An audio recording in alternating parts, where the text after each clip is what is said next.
Another day, another problem with this goddamn car. So, brought it home a couple days ago, pulled in the driveway, decided to do a little burnout, and broke my drive shaft in half. So, now we get the fun task of replacing that. Should be easy, but we'll see how that goes.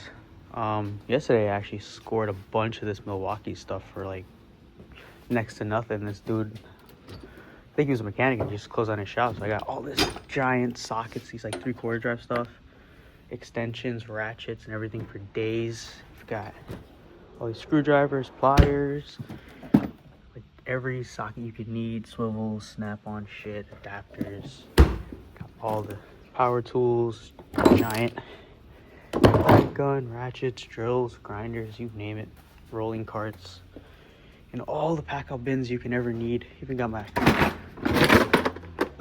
wrenches organized finally up in here, so that's pretty cool. Got my new toolbox all organized, but already out of space.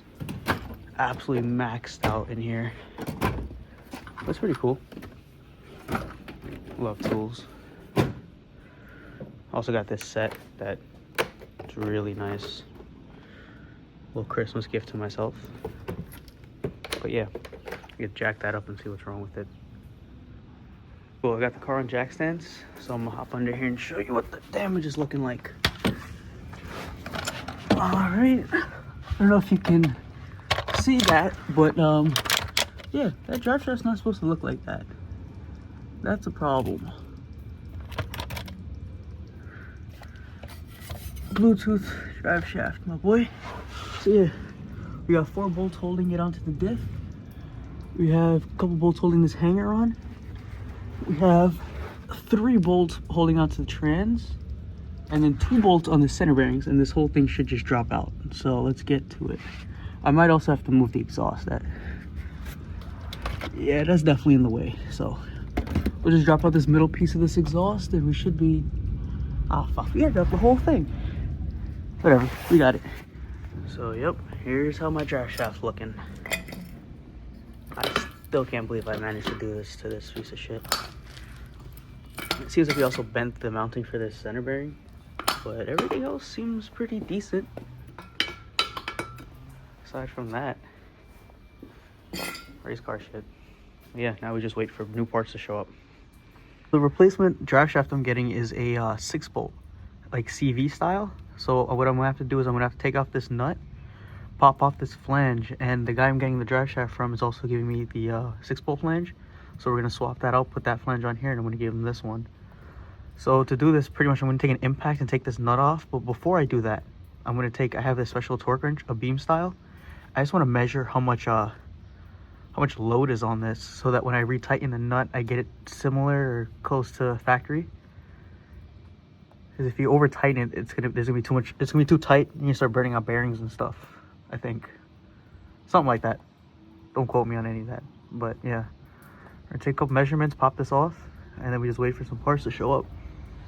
But yeah, my reinforcement and stuff, everything held up really well, and I guess we found our next weak link. It's no longer subframes and yeah, see the dry shaft is also rubbing here. Oh shit, this is the fuel tank. That's not good. No bueno. Yeah, well, all right, I'm gonna do some shit. Now that the drive shaft's out, before I take off this flange, I popped off this retaining ring, but I'm using this torque wrench. It's called a beam torque wrench to measure how much preload is on this. Oh shit, it's hard to do this one-handed, but essentially I'm measuring how much force it takes to turn that flange, so that when I put the new one on, I don't over tighten it or under tighten it, and we have the same amount of preload.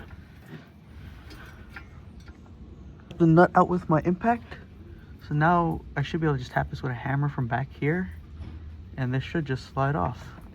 So can I pull it off? I'm also gonna get a tray to put under here because there's gonna be oil leaking out.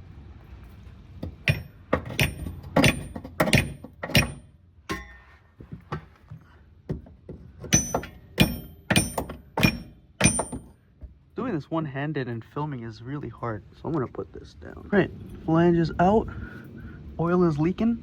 That's okay. Now we just wait for some new parts to arrive.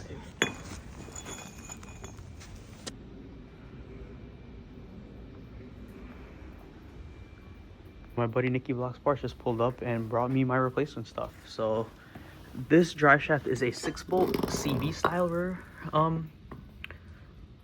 rear flange, I guess, compared to the 4-bolt that's on my car. So this would go there usually, bada boom, bada bang.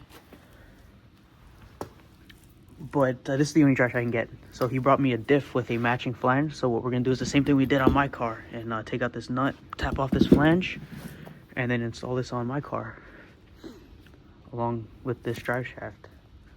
It definitely seems a little beefier than this one, I will say that. Hopefully this one can hold up.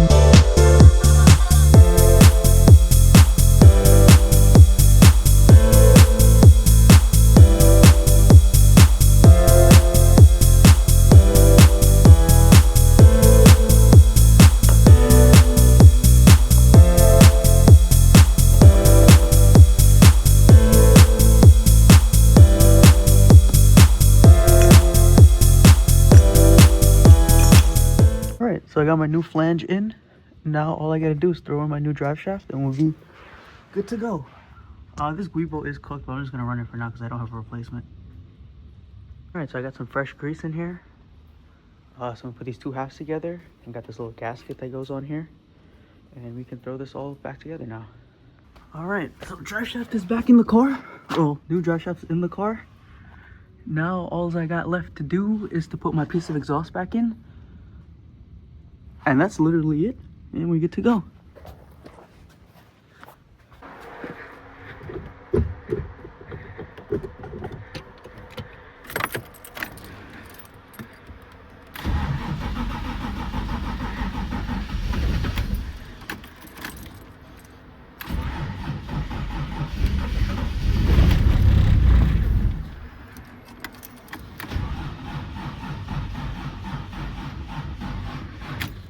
Boys and girls, we are back in action. Car feels really good. Honestly, this drive shaft feels a lot more balanced. I'm not getting any like clunking or anything, so I'm pretty happy.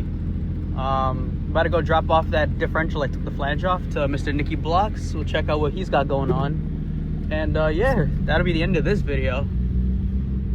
June.